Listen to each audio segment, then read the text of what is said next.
오늘의 주요 소식입니다. 장마가 코앞으로 다가온 가운데 경기 지역 산사태 위험 지역 상당수가 무방비로 방치돼 있습니다. 산사태 위험 지역으로 지정만 돼 있을 뿐 예산 문제로 보수 공사를 못하고 있습니다.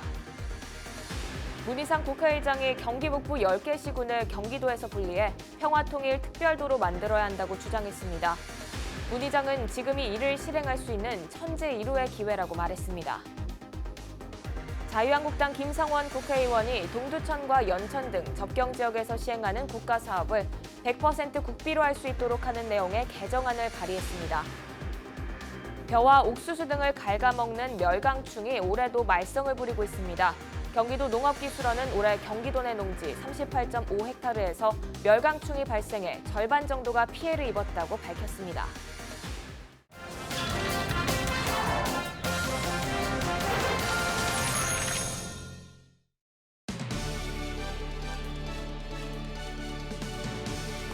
여러분 안녕하십니까? 헬로티비 뉴스 나라입니다. 주말부터 경기 지역도 장마권에 들어갑니다. 산사태가 났다 하면 피해가 워낙 커서 걱정이죠. 그런데 많은 산사태 위험 지역이 지정만 돼 있을 뿐 무방비 상태인 것으로 드러났습니다. 이지윤 기자가 현장 취재했습니다. 20m 높이의 축대가 흔적도 없이 사라졌습니다. 토사가 순식간에 쏟아져 내려 인근 주택을 덮쳤습니다. 이 사고로 5명의 이재민이 발생했습니다. 집이 완전히 매몰되어 있는 상태입니다. 집이 보이질 않습니다. 흔적도 없이. 119로 구성해서 병원에 가 있습니다. 병원에서 안정을 취하고 있는 거예요. 최근 10년간 경기도에서 발생한 산사태로 여의도 면적의 1.6배에 달하는 산림이 망가졌고 9명이 죽거나 다쳤습니다. 아파트 바로 뒤 깎아 지를 듯한 산비탈이 이어집니다. 이곳은 지난해 산사태 위험 지역으로 지정된 곳입니다. 아마 산림청에서 여기 산사태 위험 등급을 1등급이나 2등급으로 지정을 했을 가능성이 커요. 여기를요? 네, 경사도가 높기 때문에. 숲 안으로 들어가 보니 쓰러진 나무가 여러 그루 보입니다. 토사가 그대로 노출돼 있는 곳도 있습니다. 나무들과 함께 토성류가 뭉쳐가지고 아래 하부 지역에 상당한 피해를 미칠 수가 있죠. 한눈에 보기에도 경사가 굉장히 가파릅니다. 가장 걱정되는 건 바로 인명피해인데요. 보시는 것처럼 급경사지 바로 옆에 아파트가 있습니다. 다행히 현재 이 아파트에는 아무도 거주하고 있지 않습니다. 하지만 급경사지에서 불과 40m 정도 떨어진 저쪽 아파트에는 현재 주민들이 거주하고 있는 상황입니다. 4년 전엔 실제로 산사태가 발생했습니다. 산사태 살이 다 무너져가지고 나무가 뭐 가지막 썩 내려오나 보래. 나 피해가 좀 봤죠. 현재 경기도 내 산사태 위험 지역은 모두 1,900여 곳. 각 시군은 관련법에 따라 이들 지역에 대한 보수 공사를 해야 합니다. 하지만 산사태 위험 지역 가운데 사방댐이 설치된 곳은 전체의 42%, 절반 이상이 방치되고 있는 겁니다. 가파른 산비탈 아래 민가가 자리하고 있습니다. 산지엔 뿌리채 뽑힌 나무들이 널려 있습니다. 산사태 위험 A등급에 해당하는 지역입니다. 제가 이렇게 걸어서 올라가기에 힘이 붙일 정도로 경사가 굉장히 가파릅니다. 여기 보면 이렇게 돌담이 있는데요. 하지만 수풀이 돌담 위로 자라면서 있으나 마나해 보입니다. 말씀드린 대로 이곳은 산사태 위험 A등급에 해당하는 지역입니다. 하지만 이곳에 언제쯤 보수공사가 이루어질지는 현재로선 알 수 없습니다. 보수공사를 하다 만 곳도 있습니다. 산 가장자리를 따라 하천이 이어져 있습니다. 하천 안으로 들어와 봤습니다. 지금은 이렇게 가물어 있지만 비가 오면 금세 물이 차는 곳인데요. 지금 저쪽을 보면 돌담이 쌓여져 있는 모습을 볼 수 있습니다. 하지만 반대편인 저와 가까운 쪽엔 이렇게 산지의 토양이 그대로 노출돼 있습니다. 비가 오면 여기 있던 흙이 쓸려 내려와서 하천의 물길을 막을 수 있는데요. 좀 더 가까이 가서 살펴보니까 이렇게 손으로 살짝만 만져도 흙이 쓸려 내려오는 모습을 볼 수 있습니다. 이게 이제 공사 비용도 문제고 주민들은 어차피 쌀 거면 다 쌀아달라고 했는데 공사 비용도 있고. 사방 사업은 전체 사업비의 70%를 국비로 조달합니다. 그런데 사방 사업 관련 산림청 예산이 지난 2012년 1,400억여 원이었다가 2016년 이후 조금씩 주면서 올해는 700억여 원으로 반토막 났습니다. 이런 예산 문제로 사방 사업이 제때 이루어지지 않는 건데 산림청의 고민도 깊습니다. 산림청에서 예산을 요구를 작게 하는 것은 아니고 말이다. 예산은 저희들이 이제 많이 요구를 하는데 재정 당국에서는 예산을 또 이제 이렇게 효율적으로 또 이걸 배분을 해야 되니까. 코앞으로 다가온 장마. 무방비 상태로 방치된 산사태 위험 지역이 주민들의 생명을 위협하고 있습니다. 헬로티비 뉴스 이지훈입니다. 문희상 국회의장이 경기 북부 10개 시군을 경기도에서 분리해 평화통일특별도로 만들어야 한다고 주장했습니다. 문 의장은 지난 26일 국회에서 열린 토론회에서 지금이 경기 북부 평화통일특별도를 설치할 수 있는 천재 1호의 기회라고 말했습니다. 문 의장은 그러면서 경기 북부는 남부에 비해 상대적으로 낙후돼 있다며 경기 북부를 통일에 대비하는 평화의 가교 지역으로 만들어야 한다고 강조했습니다. 문 의장은 지난해 3월 경기 북부 평화통일특별도 설치 등에 관한 법률안을 대표 발의한 바 있습니다. 동두천과 연천 등 접경 지역에서 시행하는 국가 사업을 100% 국비로 할 수 있도록 하는 개정안이 국회에 상정됐습니다. 자유한국당 김성원 국회의원이 발의한 이 개정안은 현행법상 접경 지역의 국비 지원 한도를 80%에서 100%로 상향시키는 내용을 담고 있습니다. 김 의원은 지난 70여 년간 국가 안보를 위해 희생해온 접경 지역을 국가가 전면적으로 책임져야 할 때라고 말했습니다.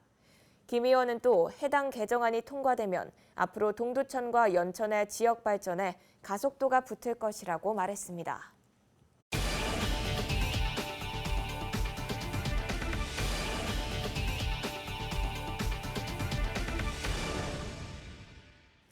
벼와 옥수수 등을 갉아먹는 중국 해충, 멸강충이 올해도 말썽을 부리고 있습니다. 경기도 농업기술원은 올해 도내 농지 38.5헥타르에서 멸강충이 발생했고 12.1헥타르가 피해를 입었다고 밝혔습니다. 멸강충 피해는 매년 20에서 30헥타르 규모로 발생하고 있습니다. 도농업기술원 관계자는 멸강충 발견 즉시 농약을 살포할 것을 당부했습니다. 오피스텔을 숙박업소로 속여 불법 영업을 해온 업체들이 무더기로 적발됐습니다. 이들은 행정기관의 폐쇄 명령도 무시한 채 운영을 계속해온 것으로 드러났습니다. 구영슬 기자가 취재했습니다. 도심 속에 위치한 고층 빌딩.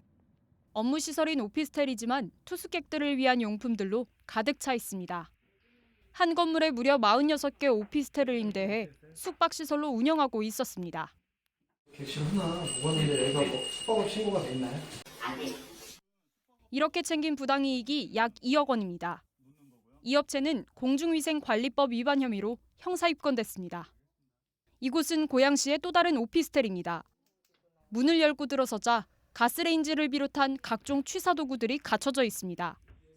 문자를 통해 투숙객에게 객실 입퇴실 방법을 안내하는 불법 무인텔로 경기도 수사에 덜미가 잡혔습니다. 불법 숙박업체의 경우에는 객실 내 완강기 등 피난시설이 미비로 인명피해가 발생하거나 미성년자 혼숙으로 각종 범죄 발생 가능성이 높습니다. 오피스텔을 생활형 숙박업소로 교묘히 속여 영업을 해온 불법 숙박업소 26곳이 경기도 특별사법경찰단에 무더기로 적발됐습니다. 모두 미신고 영업하거나 행정기관의 폐쇄 명령을 무시한 채 운영해온 것으로 드러났습니다. 실제로 우리 직원들이 숙박을 했어요. 그래서 그 안에서 증거물을 전부 찾아냈습니다. 경기도 특별사법경찰단은 공정한 경쟁 환경을 만들기 위해 불법 숙박업소 수사를 계속해 나갈 계획. 적발된 업체들은 형사 입건하고 관할 지자체에 행정처분을 의뢰할 방침입니다. 경기GTV 구영슬입니다. 지난 25일부터 음주운전에 대한 단속과 처벌이 보다 강화됐습니다. 한 잔만 마셔도 단속에 걸릴 수 있을 정도로 기준이 엄격해졌는데요. 이뿐만 아니라 소방시설 주변에 주정차할 경우 과태료가 강하게 부과됩니다. 달라진 교통법규를 전현매 기자가 알려드립니다. 음주운전 기준과 처벌을 강화한 도로교통법 개정안, 일명 제2의 윤창호법이 본격 시행됐습니다. 일단 음주운전 단속 기준이 강화됐는데요. 면허 정지 기준은 혈중 알코올 농도 0.05%에서 0.03%로, 면허 취소 기준은 0.1%에서 0.08%로 엄격해졌습니다. 0.03%는 몸무게 65kg인 성인 기준으로 소주 한 잔이나 맥주 한 캔, 와인 한 잔을 마셨을 때 나오는 평균 수치입니다. 사람마다 다르긴 하겠지만 딱 한 잔만 마셨다 하더라도 운전대를 잡았다간 면허가 정지될 수 있다는 거죠. 처벌 강도도 세졌습니다. 징역 6개월에서 3년, 벌금 1,000만 원이었던 처벌 수준이 징역 1년에서 5년, 벌금 2천만 원으로 올라갔습니다. 음주운전으로 2번 이상 교통사고를 일으키면 면허가 취소되고 3년을 기다려야 다시 딸 수 있습니다. 최근 단속이 강화되자 일부 운전자들에게선 불만 소리가 나오기도 합니다. 하지만 전문가들은 법 시행 초반과는 달리 시간이 지나면 무뎌질 수 있다며 음주운전은 절대 안 된다는 사회적 인식이 자리 잡힐 때까지 엄격한 처벌이 필요하다는 입장입니다. 또 달라진 교통법규가 있죠. 앞으로 소방시설 주변에 주정차를 하면 지금보다 2배 많은 과태료가 부과됩니다. 소방차 전용구역이나 통행로에 주정차를 하지 못하듯 지상 소화전이나 연결 송수구 등 소방시설 주변 5m 이내에도 주정차를 할 수 없게 됐는데요. 잠깐만 정차해도 단속될 수 있으니 주의하셔야겠습니다. 네, 어린이 통학버스에서 하차 확인이 의무화된 것도 알고 계신가요? 운전자는 어린이들이 모두 내렸는지 확인하고 차량 내부 뒤편에 있는 벨을 눌러야 합니다. 이 장치가 꼭 설치돼 있어야겠죠. 하차 여부를 확인하지 않았다가 적발되면 승합차 기준 범칙금 13만 원과 벌점 30점이 부과됩니다. 달라진 교통법규 꼼꼼히 확인하시고 소중한 생명과 안전 지키시길 바랍니다. 헬로티비 뉴스 전현미입니다. 네, 앞서 전해드린 것처럼 최근 개정 도로교통법이 시행되면서 면허정지 100일에 해당하는 단속 최저기준이 혈중 알코올 농도 0.03%로 대폭 강화됐습니다. 한 잔 정도는 괜찮겠지 하며 운전대 잡는 분들 계실 텐데요. 음주운전이 얼마나 위험한지 이정아 기자가 실험해봤습니다. 지난 2월 인천 백석교차로에서 50대 남성이 운전하던 승용차가 전복됐습니다. 또 지난달 6일 새벽 인천국제공항고속도로에서 한 여배우가 차량을 세우고 도로에 나와 있다 뒤따라오던 택시와 승용차에 치여 숨지는 사고가 일어났습니다. 모두 음주 때문에 일어난 사고였습니다. 지난 2016년부터 지난해까지 음주운전 교통사고는 5만 8천여 건, 사망자는 1,200여 명이었습니다. 음주운전의 위험성을 실제 모의 실험을 통해 알아봤습니다. 음주하지 않은 상태에서 운전할 때는 돌발 상황에서도 무리 없게 대처합니다. 핸들을 돌리거나 기어를 놓는 등 차량 작동에도 문제가 없습니다. 술을 마시고 나서는 얼마나 달라질까? 단시간 동안 소주를 마신 뒤 측정한 혈중 알코올 농도는 면허 취소 수치에 해당하는 0.089%. 제가 30분 전에 소주 반병 정도를 마신 상태인데요. 제 운전에 어떤 변화가 있는지 도로주행 시뮬레이션을 통해 다시 한번 지금부터 실험해 보도록 하겠습니다. 운전 속도는 눈에 띄게 빨라지고 급정거도 잦아졌습니다. 장애물을 피하는 것도 더딥니다. 운행 기록을 살펴보자 사고 위험 상황에서의 반응도 1.51초에서 1.68초로 0.2초 가까이 느려졌습니다.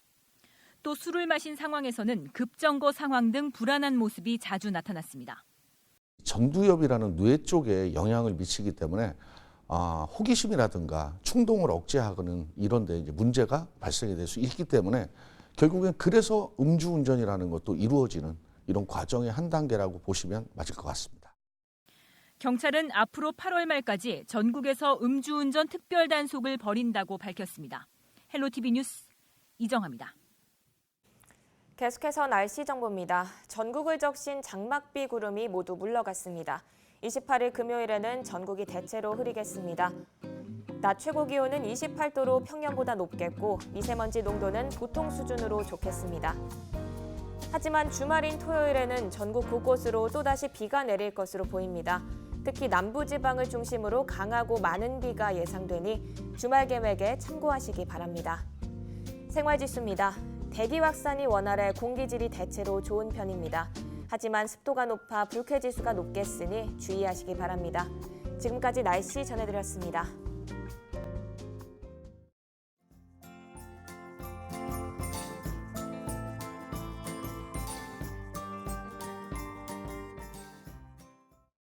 이상으로 뉴스를 마칩니다. 저희는 언제나 지역 주민 여러분 곁에 있겠습니다. 함께해 주신 여러분 고맙습니다.